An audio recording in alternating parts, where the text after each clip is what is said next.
here today after like months of not filming anything to do the mid-year freakout book tag.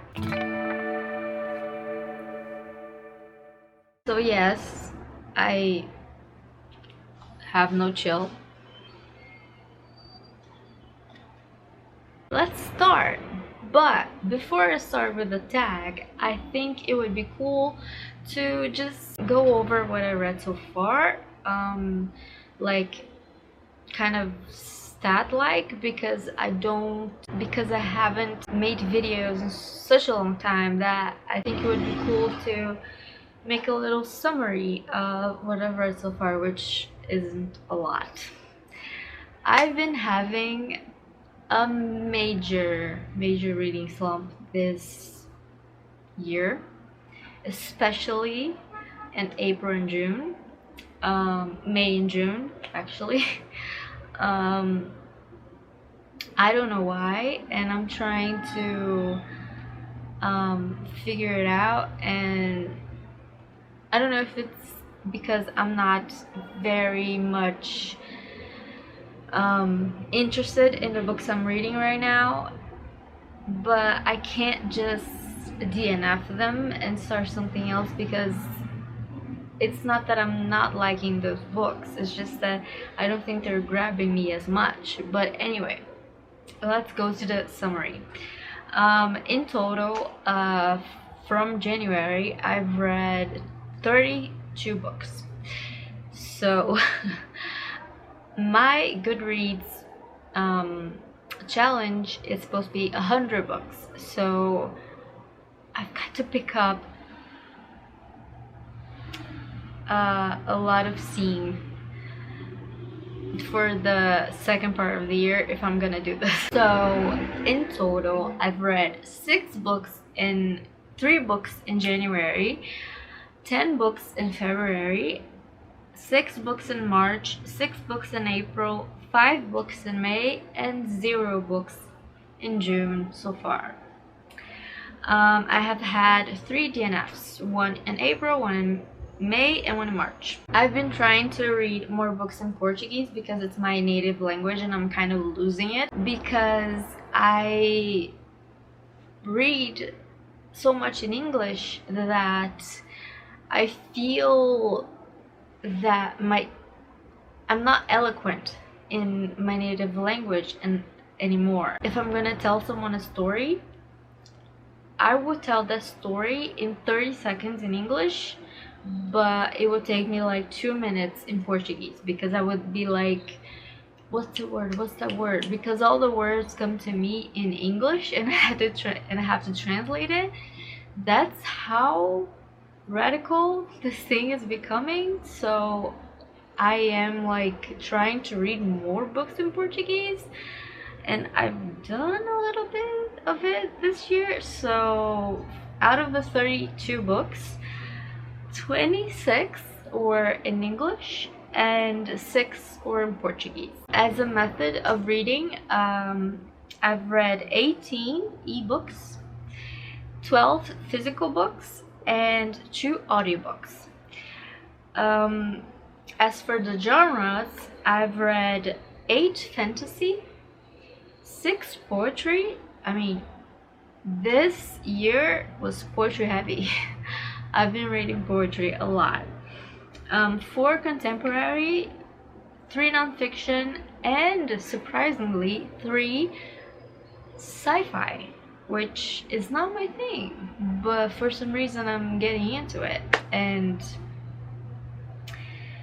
on the whole, I've read from 10 different genres. When we come to star ratings, I've had 0 1 stars, I've had 3 2 stars, I've had 7 3 stars, I've had 18 4 stars, and only 4 5 stars. And my average rating came to a 3.7.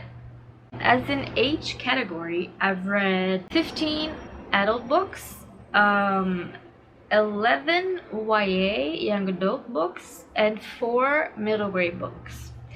And 20 of them were standalones and 12 of them were series, either beginning of series, completion, or sequels. I have read from 19 new authors, and 13 were from authors that I've read before, so I think that's like a good balance. And that's it. That's my stats. So let's go to the tag. Alright, so the first question is, what is the best book you've read so far this year? And it was surprising to me, but it was this one right here. And it's Poems, Solitude.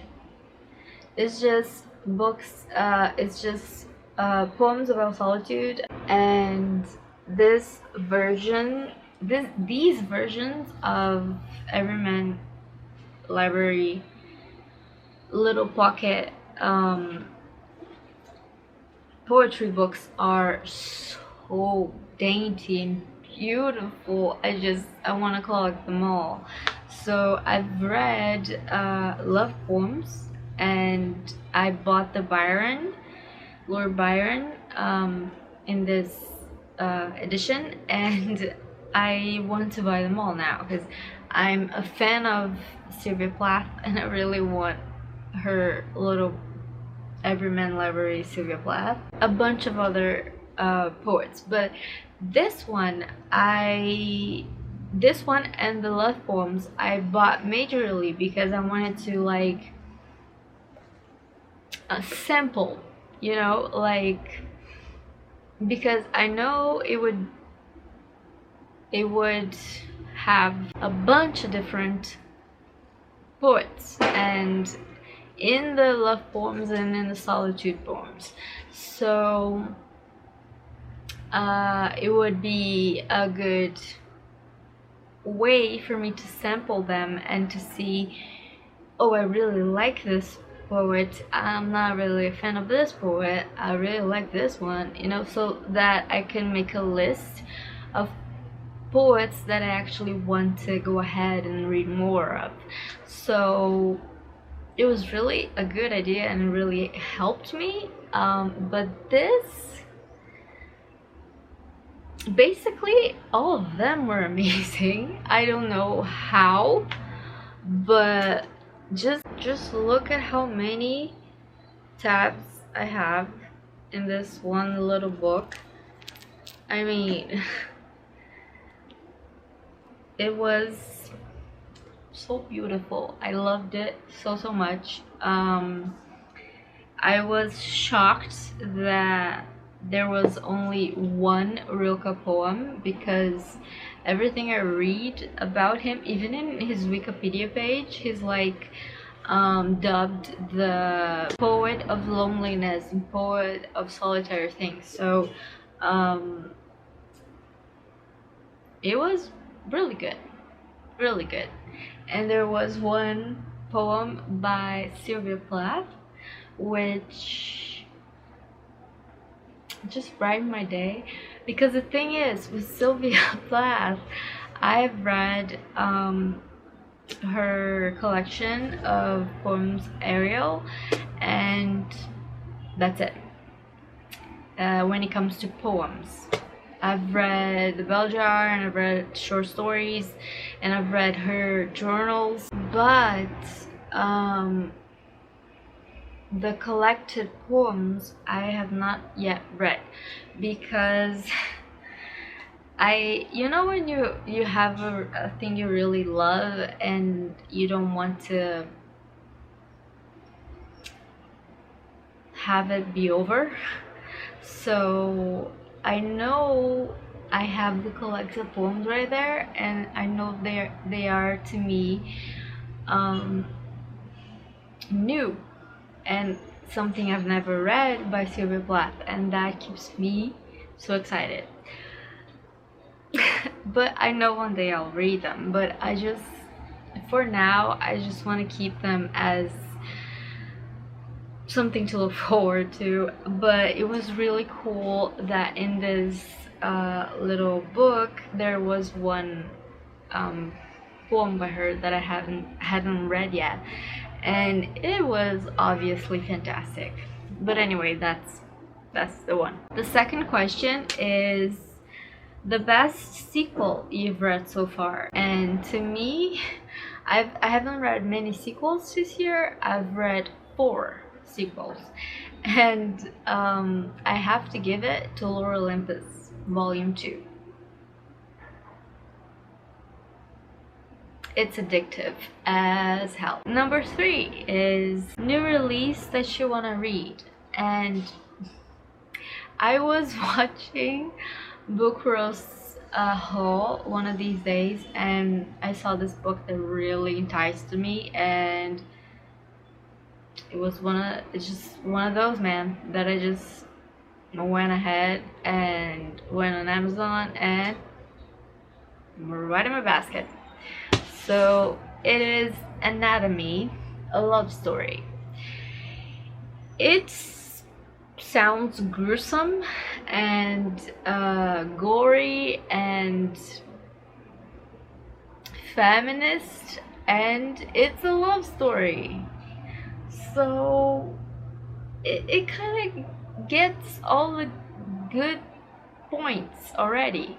A fast-paced, utterly engrossing tale of mystery, romance, and cadavers. Oh, it's set in Edinburgh. That's also another thing that really enticed me, because that city is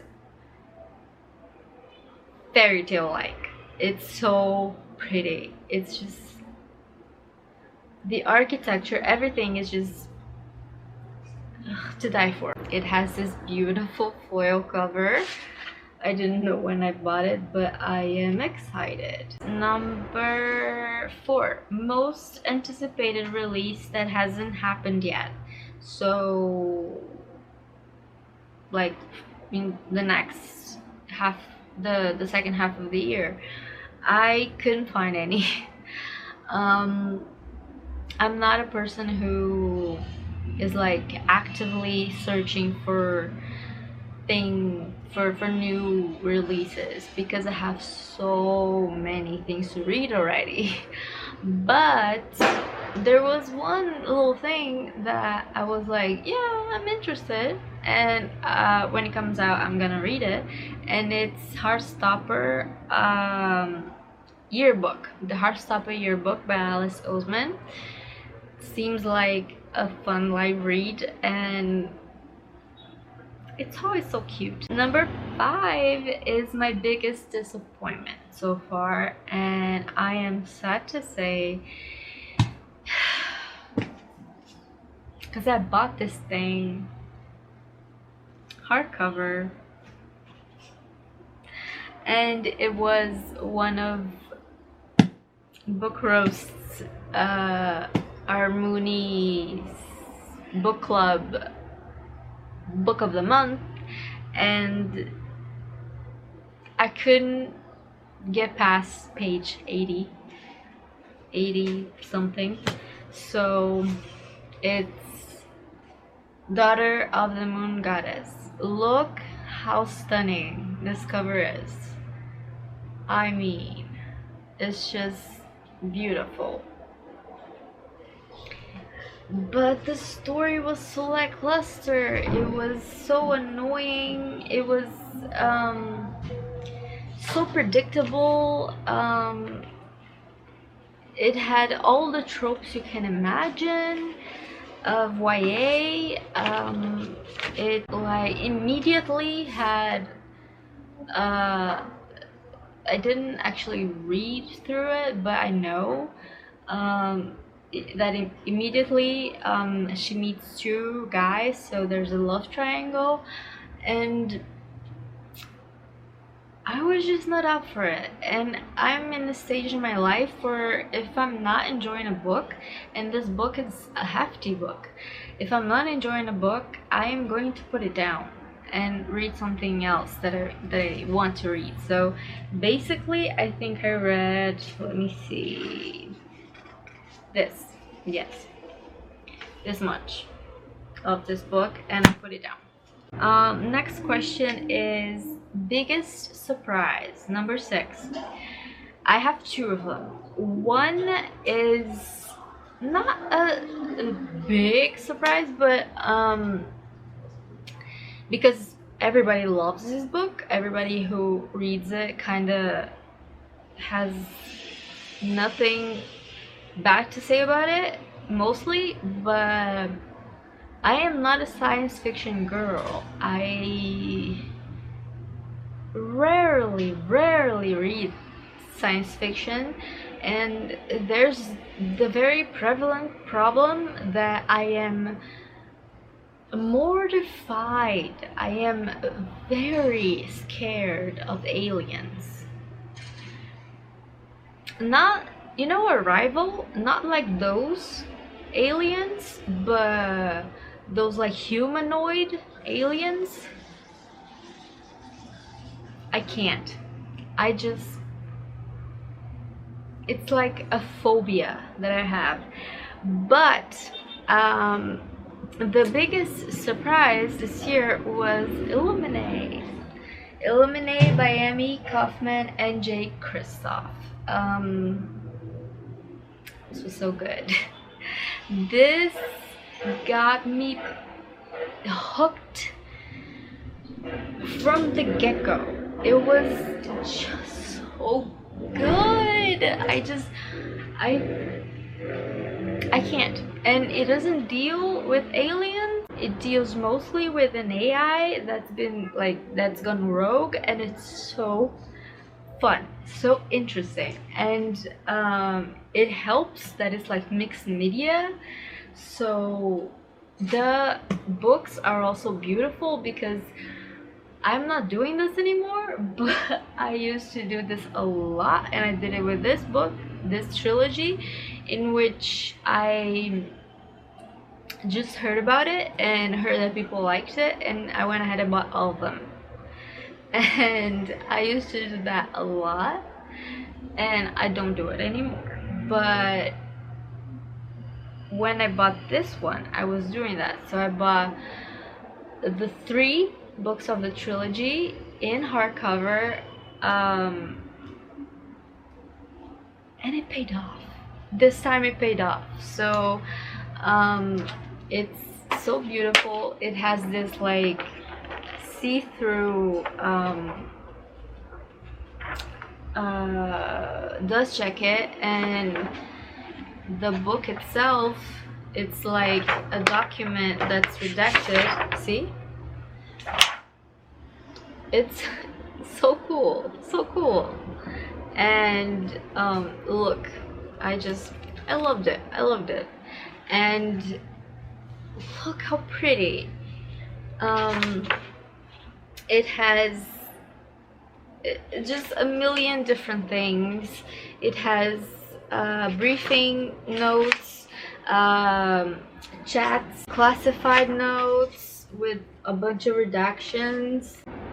It's just so fun to read. Look at this. It's just, you never ever get bored, ever.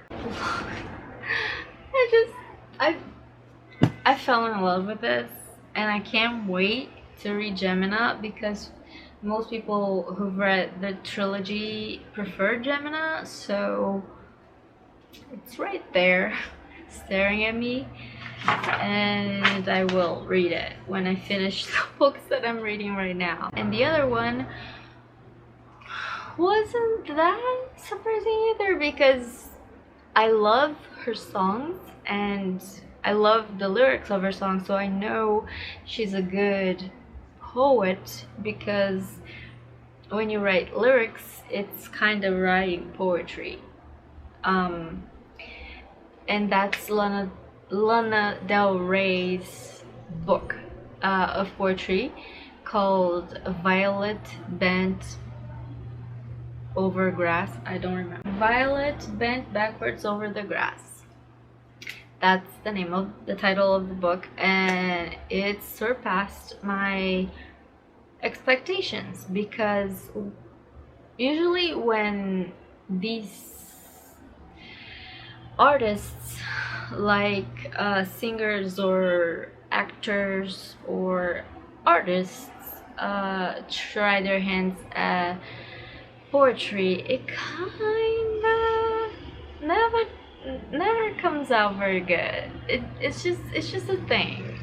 And so I went into this completely not expecting greatness, but I loved it. I loved it, and I think I gave it 4.5 stars. It was just really good. So the next question is my new favorite author, and it is definitely, without a doubt, Rainer Maria Rilke. And also, I've been in love with everything I've read so far by Cecilia Meirelles, who is a Brazilian poet and writer in general. So, 2 poets, yeah. Number 8 is a book that made me cry. I don't usually cry while reading books.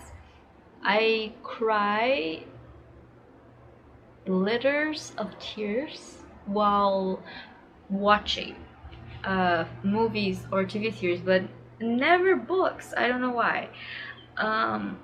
But there was this one day that I was just preparing to go to bed and I wasn't feeling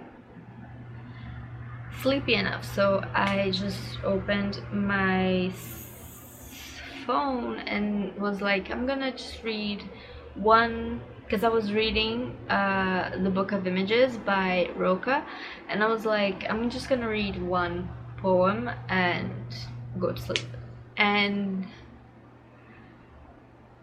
I read this poem and it was like a shock. It like punched me. I don't know, by the end of it, and Rilke's poems are short. They rarely go over a page, and I just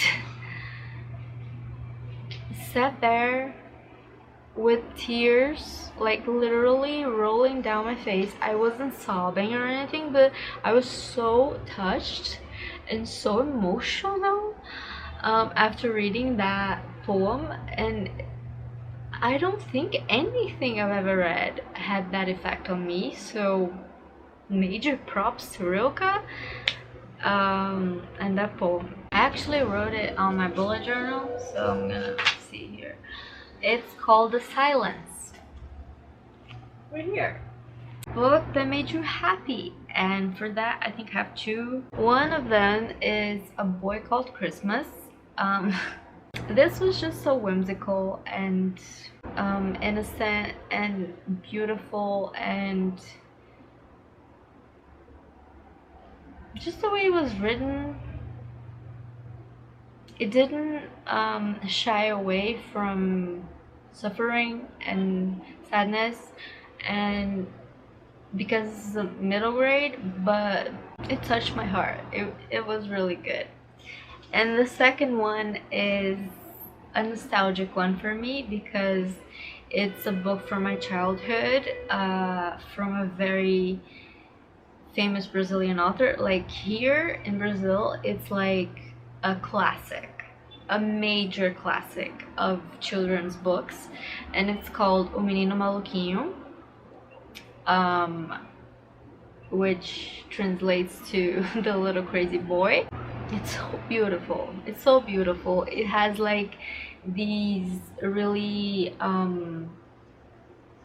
small sentences that have everything in them, and you just learn so much from this like little children's book, and it's one of those, and it's amazing. It's by Ziraldo, by the way. Number 10, book, most beautiful book you've acquired so far. Now this one is a hard one because this year I've acquired quite a few beautiful books.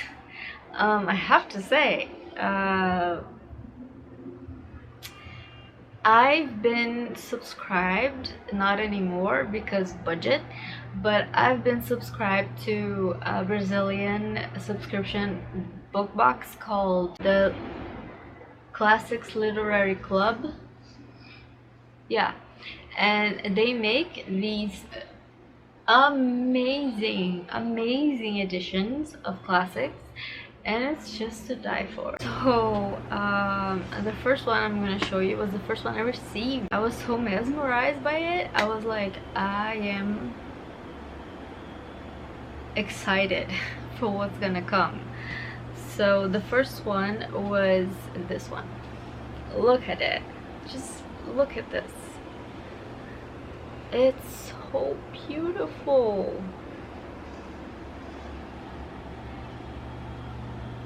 And it came wrapped in a work of art, and I also love the work of art. It's in there forever now. And like even their wrapping paper is amazing. So this one is called A Pequena Fadette, which I think in English would be The Little Fadette, by George Sand, which is a French author who went by this pseudonym as a man, but she was a woman. And look at this. Just, it's completely filled with botanical imagery, and it's just a joy to read it. It's like, look at this. Every end of a chapter has a beautiful drawing, botanical drawing, and I absolutely love this. Can't get enough. It's amazing. And all the margins have decoration, this botanical kind of decoration, like in all pages. It's just good job. My second favorite, most beautiful book that I've acquired is also from the same subscription box, and it's False by Golta?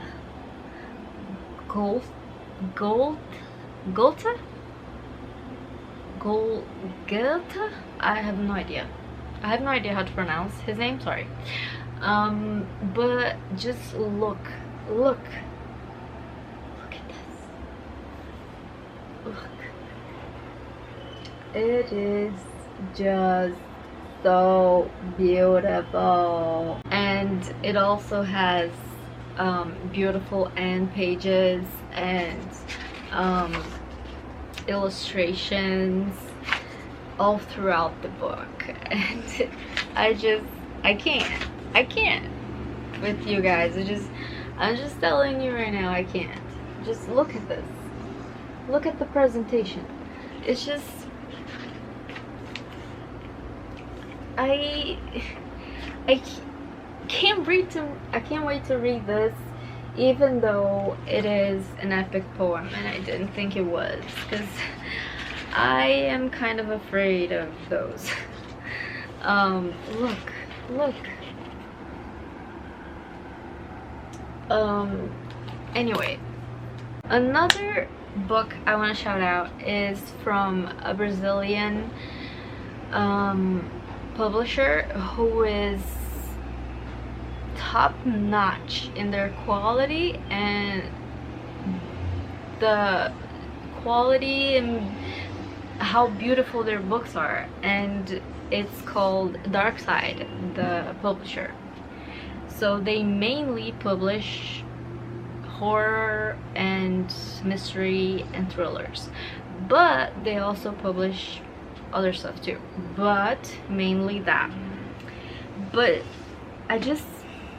I don't even know kind of a lot what this book is about. I just know that it's short stories and it's horror. But look at this book. Look at how they are like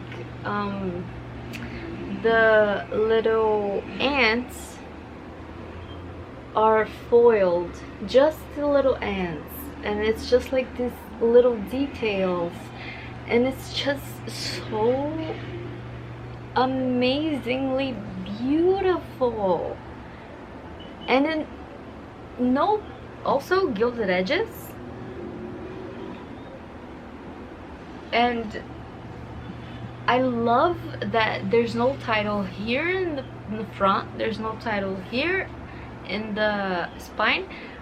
The title is just here in the back, which is called The Invisible World Between Us by Caitlin R. Kernan. So look,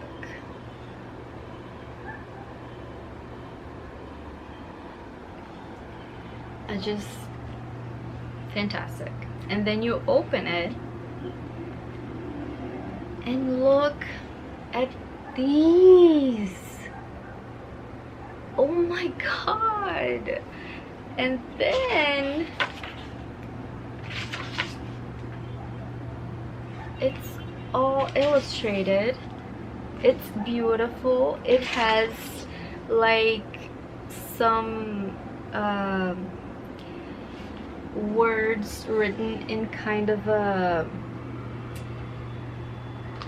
I don't know if you can see, but it's kind of a golden font, and it has this really creepy illustrations throughout, and every single story has a different beautiful illustration and creepy illustration. So this is like the first story, and we get this illustration, and then the second story we get this illustration, and I don't know, you guys, this is just freaking amazing. Look, I just can't wait to read this. I'm not a big fan of horror, but this is so beautiful. I'm down for it. Next, I know there's a lot, but it's just been a coincidence that I've acquired really beautiful books this year, first half of the year. So then there was Once Upon a Broken Heart by Stephanie Garber, which is the author of Caraval and the trilogy that I really love. And this is like it's a story in which the main character is one of the secondary characters in Caraval, and it's just so pretty. And I love when the foil is just like, I don't know if you'll be able to see it, but the foil is just like little dots. It's just like, I don't think you can see it. And the back is beautiful, and then you open it, and oh my god, look at this. Look at this! This is beautiful! I've never seen so much foil in a book. It's so beautiful! Look! I can't take it. It's too beautiful. And of course, there's a beautiful map to go along with it. Anyway, now the showstopper is a manuscript, a facsimile of a manuscript. I've bought the manuscripts for Jane Eyre, which is my favorite book.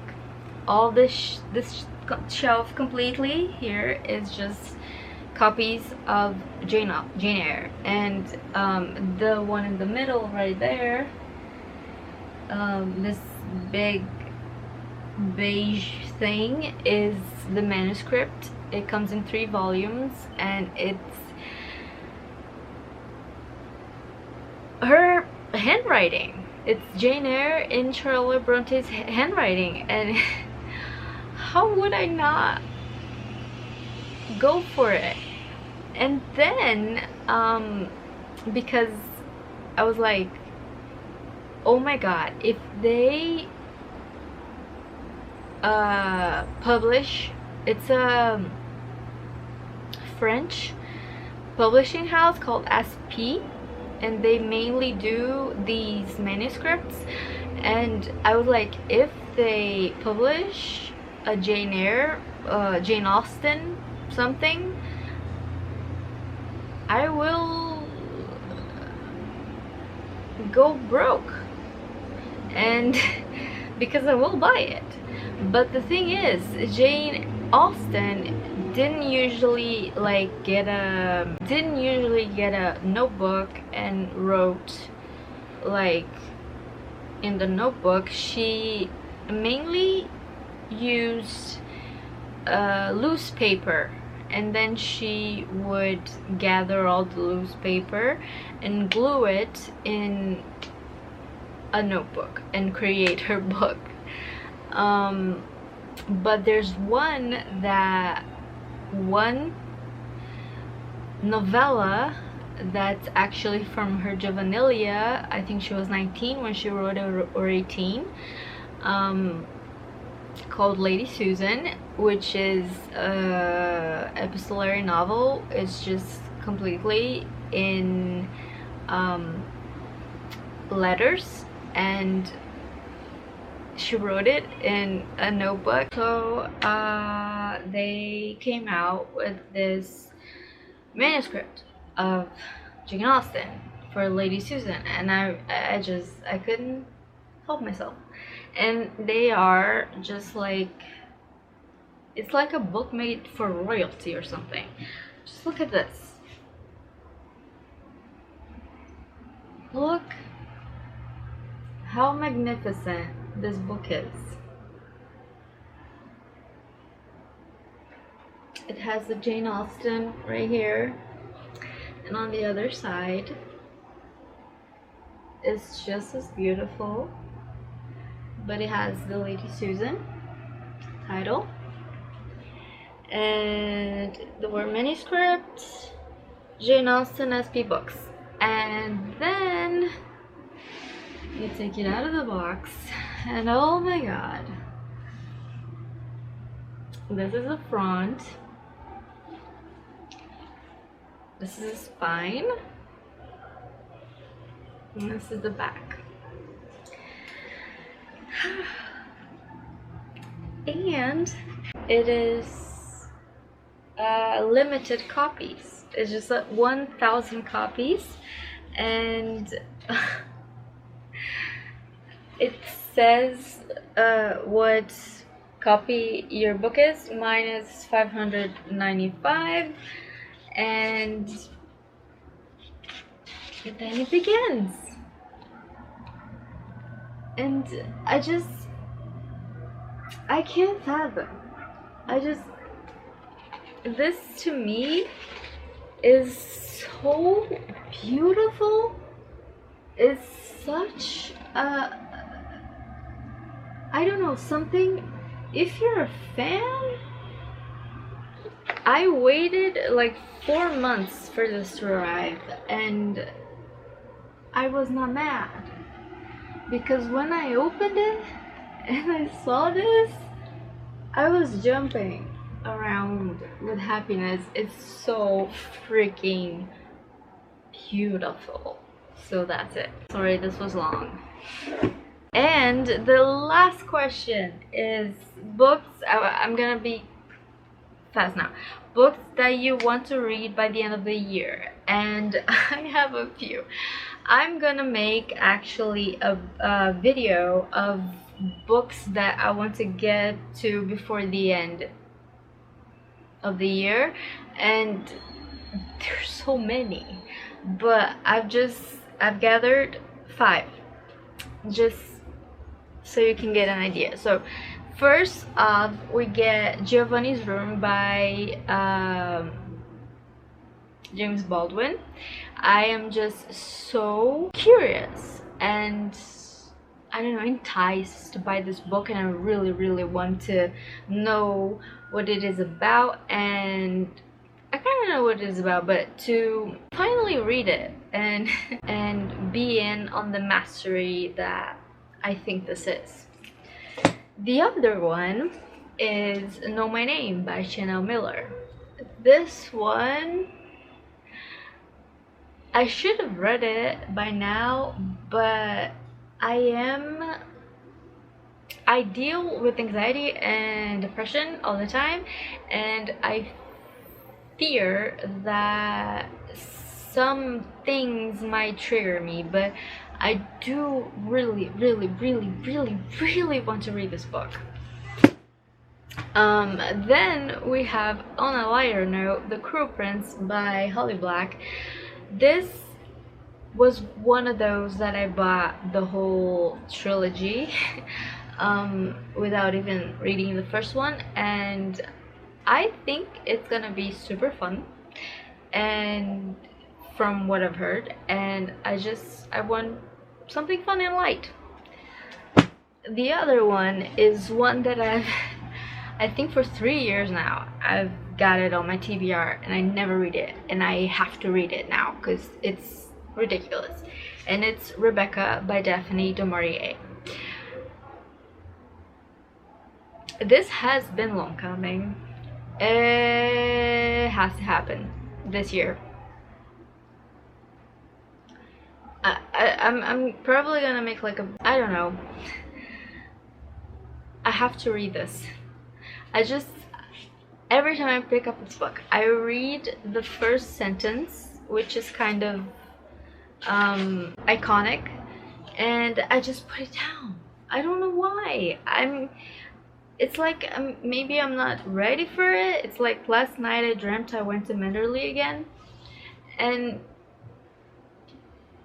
I want to read it. I want to know the mysteries. I think I got spoiled by Jack Edwards, the booktuber, because he was talking about books that influenced Taylor Swift in her new albums, Folklore and Evermore, and it is obvious that Tolerated is, she said herself that it is inspired by Rebecca, and he kind of gave the plot away, and why? And then there's the one that everyone has read it, and I feel like I'm the only one who hasn't, and I don't want to be left out because everyone just gushes and gushes about this book, and it's The 7 Husbands of Evelyn Hugo by Taylor Jenkins Reid, and I'm gonna read it. So that's it. I hope you guys enjoyed the video. I hope you weren't bored because I talked a lot and I went on tangents as I usually do, but thank you so much for watching. I will be posting more in the next few weeks and months, and like there was this big hiatus, but I think now I'm done and I'm gonna post more, and be on the lookout if you want to.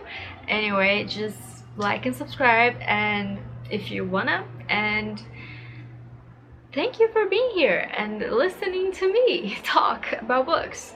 Anyway, thank you so much. I hope you have a lovely day. I hope you're doing so good, and yeah, bye bye.